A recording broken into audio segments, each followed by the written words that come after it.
ETF index mutual funds నేర్చుకుని stock మార్కెట్లో రాణించాలనుకుంటున్నారా? వెంటనే ఈ నెంబర్కి కాల్ చేయండి. ఓ ఇద్దరు ఫ్రెండ్స్ కలిసి కూర్చుని మాట్లాడుకుంటుంటే జనరల్గా ఏం టాపిక్స్ మాట్లాడతాం మనం?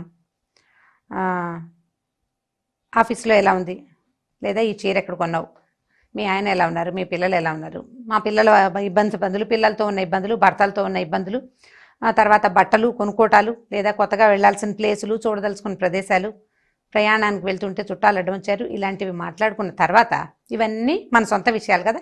వీటి తర్వాత ఆఫీస్లో కొలీగ్స్ గురించో, పక్కింటి వాళ్ళ గురించో, లేదా మన కజిన్స్ గురించో ఏదైనా ఒక ఇంట్రెస్టింగ్ టాపిక్ విషయం ఉంటే దాని గురించి మనం మాట్లాడుతుంటాం.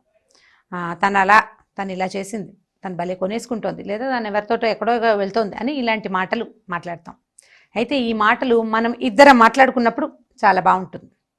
ఇప్పుడు మన ఇద్దరం మాట్లాడుకున్నాక ఈ ఇద్దరు కలిసి ఇద్దరు వేరు వ్యక్తులకు చెప్పారనుకోండి, అదేదో సినిమాలో చిరంజీవి గారు చెప్పినట్టుగా ఒక చోట నుంచి ఇంకో చోటకి ఓ వ్యక్తి ముగ్గురు వ్యక్తులకు చెప్పాలి, ఆ ముగ్గురు మరో ముగ్గురికి చొప్పున ఇలా వరుసగా వెళ్ళి ఈ చైన్ ఎక్కడ ఎండ్ అవుతుంది? మొదట ఆ అమ్మాయి బైక్ వేసుకుని తిరుగుతుంది దగ్గర స్టార్ట్ అయ్యి, చివరి ఆ అమ్మాయి చాలా చెడ్డ పని చేసింది దగ్గర ఎండ్ అవుతుంది. మనం మొదలుపెట్టింది ఎక్కడ? అమ్మాయి బైక్ మీద తిరిగేస్తుంది ఇష్టారాజ్యంగా.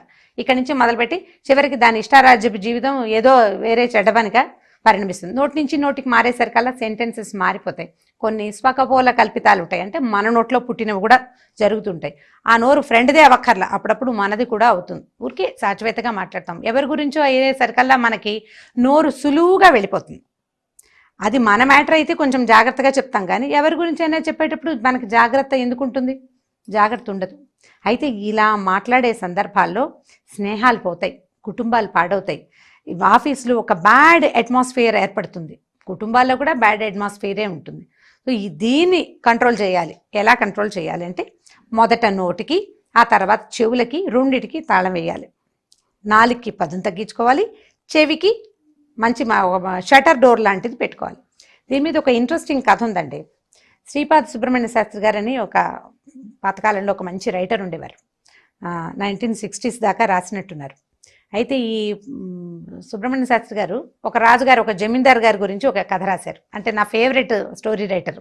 కథ పెద్దదే, చిన్నగా సింపుల్గా చెప్తాను చూడండి. ఒక జమీందార్ దగ్గర ఒక 5-6 గుమాస్తాలు ఉండేవారు. గుమాస్తాలు ఉంటే ఈ పెద్ద గుమాస్తా మీద చిన్న గుమాస్తాలందరూ వెళ్ళి రాణిగారికి ఏదో చెప్పేవారు. ఆయన ఎలా చేస్తున్నాడంటే అలా చేస్తున్నాడంటే ఒక నెల తర్వాత పెద్ద గుమాస్తాన్ని తీసేసేవారు. రెండో వాడు పెద్దవాడు అయ్యేవాడు అనమాట. తర్వాత కొన్నాళ్ళు అయిన తర్వాత ఈ రెండో వాడి మీద మిగిలిన వాళ్ళు వెళ్ళి చెప్తారు. అప్పుడు రెండో వాడిని తీసేసి మూడో వాడు గుమాస్తా అవుతాడు. ఈ 6-7 గుమాస్తాల్లో చిట్ట చివరి వాడు బహుగట్టివాడు, పొట్టివాడే కానీ వాడిని మేనేజర్ని చేశారట. ఇక వాడి మీద మిగిలిన వాళ్ళంతా ఎన్ని రకాలో రాజుగారికి, రాణిగారికి, అంటే జమీందార్ గారికి, వారి భార్య గారికి బోలెడని చెప్పారు. ఆయనకి ఏం చేయాలో తెలియలా. ఈ ఉన్న గుమాస్తాలందరినీ తీసేస్తుంటే ప్రతిసారి ఏ కొత్త వాడిని పెడతాం? వీడు చూస్తే ఉద్దండ పిండలాగా ఉన్నాడు, కొన్ని పనులు బాగా చేస్తున్నాడు, కానీ మిగిలిన గుమాస్తాలకి కొంచెం ఇబ్బంది కలగజేస్తున్నాడు. ఏం చేయాలని ఆలోచించి ఓ రోజు సాయంకాలం అతని దగ్గరికి వచ్చారట. వస్తే ఆయన సాయంకాలం 6 అయ్యేసరికి తాళాలు వేసుకుని వెళ్ళిపోయేవాడు. ఆఫీస్ని చాలా గట్టిగా మేనేజ్ చేశాడు. అంటే ఇతను స్ట్రైట్గా ఉండటం వల్ల మిగిలిన వాళ్ళకి కొన్ని ఇబ్బందులు వస్తున్నాయి అన్నమాట.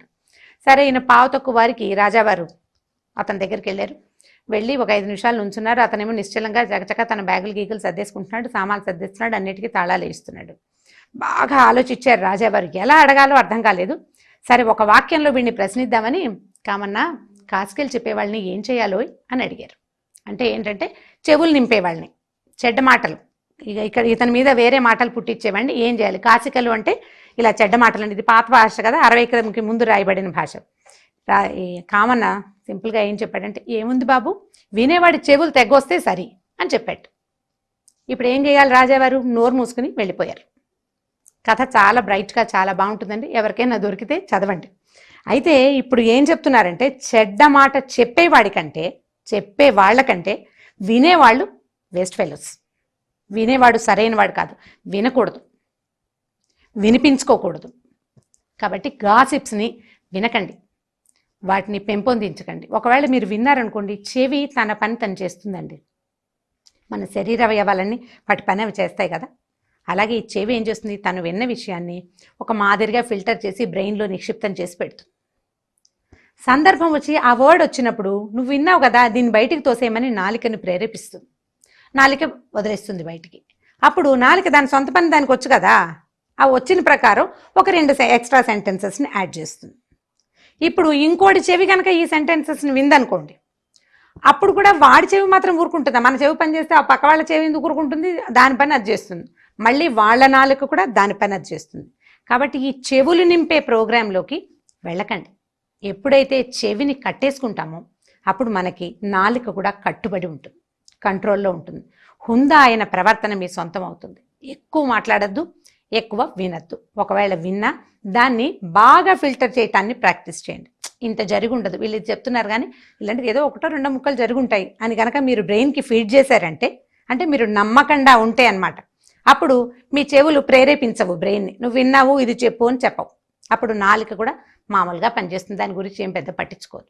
కాబట్టి చెవులని ఎలా ప్రేరేపించాలి, అవి అక్కడి నుంచి బ్రెయిన్లోకి ఎలా వెళ్ళాలి, అక్కడి నుంచి నాలుక మీదకి ఎలా రావాలి అనేది కనుక వన్స్ ప్రాక్టీస్ చేస్తే మన తాలూకు జనరల్ హ్యూమన్ డీలింగ్స్ చాలా ఎక్సలెంట్గా ఉంటాయండి.